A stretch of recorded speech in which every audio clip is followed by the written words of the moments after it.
Salam saudara terkasih dalam Tuhan Yesus. Berjumpa lagi kita dalam program Dipilih, Dipisahkan, dan Diutus. Saya percaya bahwa hari-hari inilah hari-hari yang luar biasa. Dan hari-hari ini banyak hal yang terjadi dalam kehidupan kita, dalam kehidupan di masyarakat maupun di bangsa kita. Yang kadang-kadang dalam kehidupan yang menuntut kita menjadi orang-orang dewasa. Hari ini kita mau belajar dari dua tokoh yang luar biasa, yaitu dua raja yang dipilih Tuhan, yang diurapi Tuhan untuk memimpin bangsa Israel. Yang pertama dari Saul, yang kedua dari Daud. Kita mau belajar dari dua orang yang dipilih Tuhan dan diurapi Tuhan ini. Mereka adalah orang-orang yang luar biasa, tapi hari ini kita mau belajar mengenai respon. Kenapa kita perlu bicara respon?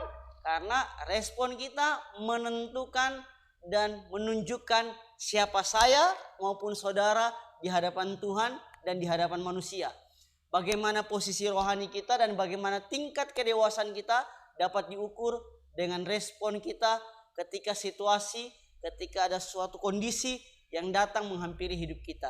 Mari kita buka di dalam Amsal 4 ayat yang 23. Dikatakan di sini adalah Amsal 4 ayat yang ke-23. Kita buka bersama-sama. Amsal 4 ayat 23 dikatakan bahwa jagalah hatimu dari segala kewaspadaan, karena dari situlah terpancar kehidupan. Sekali lagi saya bacakan, jagalah hatimu dengan segala kewaspadaan, karena dari situlah terpancar kehidupan. Kenapa dikatakan jagalah hatimu, tidak dikatakan jaga orang lain? Kenapa?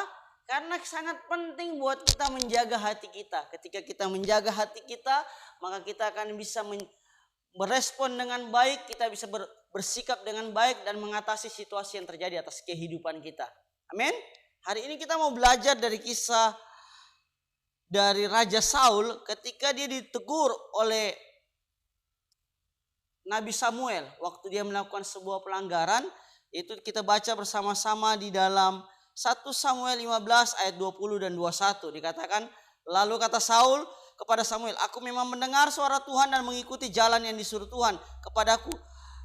Dan aku membawa Agag raja orang Amalek, tetapi orang Amalek itu sendiri telah kutumpas. Tetapi rakyat mengambil dari jarahan itu kambing, domba, dan lembu-lembu yang terbaik dari yang dikhususkan untuk ditumpas, untuk mempersembahkan korban kepada Tuhan Allahmu di Gilgal. Kita bandingkan dengan 2 Samuel 12 ayat 13, waktu Raja Daud ditegur oleh Nabi Nathan, dikatakan, lalu berkatalah Daud kepada Nathan, aku sudah berdosa kepada Tuhan. Dan Nathan berkata kepada Daud, Tuhan telah menjauhkan dosamu itu, engkau tidak akan mati. Di sini kita melihat dua respon yang berbeda. Waktu Nabi Samuel menegur Saul karena kesalahannya, waktu Tuhan memerintahkan untuk menumpas habis semua orang Amalek, Raja Saul tidak melakukannya. Dia memisahkan Agag dan juga mengambil lembu-lembu dengan tujuan berkata bahwa untuk dipersembahkan kepada Tuhan. Secara manusia itu baik, tapi menurut pandangan Allah itu sebuah kesalahan yang besar. Kenapa? Dia tidak mengerjakan dengan tuntas apa yang Tuhan mau, apa yang Tuhan harapkan dari tanggung jawab yang dia diberikan. Sedangkan Raja Daud ketika dia ditegur, dia langsung berespon. Waktu dia habis berbuat zina, dia mengambil Batseba dan membunuh Uria. Ketika Nabi Nathan menegur dengan perumpamaan, Daud berkata, aku berdosa. Bahkan di dalam Mazmur 51 dikatakan di sini, Daud menyesal. Kalau kita baca, dia sangat menyesal dan dia sampai berdoa supaya jangan Tuhan ambil rohnya atas hidupnya. Di sini kita menemukan dua respon yang luar biasa, sangat berbeda, dan kita bisa belajar. Akibat dari dua respon yang berbeda ini, maka ada dua hal yang terjadi juga. Yang pertama, ketika Raja Saul tidak mengakui kesalahannya, justru melempar kesalahannya kepada orang lain, kepada rakyat, untuk mencoba membela diri, bahkan bersikap seolah-olah dia berbuat baik kepada Allah dengan memberikan korban persembahan. Justru dikatakan Nabi Samuel bahwa Allah langsung menolak, bahkan mencari pengganti untuk menggantikan posisi dari Raja Saul. Yang kita tahu pada akhirnya kalau kita baca, kita menemukan bahwa Daud yang dipilih untuk menggantikan Saul. Tapi ketika Raja Daud berbuat salah dan diutus Tuhan memberikan pengampunan, bahkan diberikan kesempatan untuk menjadi lebih baik lagi. Dari sini kita belajar bahwa penting buat kita untuk menjadi dewasa dengan respon yang terbaik. Karena ketika kita menjadi dewasa, kita memiliki respon yang baik, kita akan melihat bagaimana Tuhan bekerja dan memakai hidup kita. Ada 3 ciri orang yang memiliki respon yang baik atau bisa dikatakan dewasa di dalam Tuhan. Ciri pertama adalah ketika kita berdosa dan kita mendapatkan teguran, baik itu dari pemimpin kita maupun dari teman sekerja kita atau teman gereja kita, keluarga kita, kita harus memiliki sikap sama seperti Daud. Kita harus gentleman, kita harus berani mengakui bahwa kita berdosa.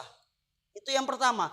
Yang kedua, bahwa ketika kita berdosa, kita harus tahu bahwa pengampunan itu ada, tapi konsekuensi dari dosa akan selalu ada. Kita harus menjadi orang yang punya hati yang besar untuk menerima konsekuensi dari dosa kita, dari pelanggaran kita.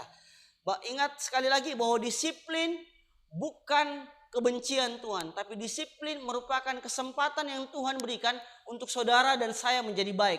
Sekali lagi, disiplin bukan bentuk hukuman atau kebencian yang Tuhan berikan buat kita, tapi merupakan bentuk cinta Tuhan untuk membuat saudara dan saya menjadi lebih baik, menjadi lebih dewasa.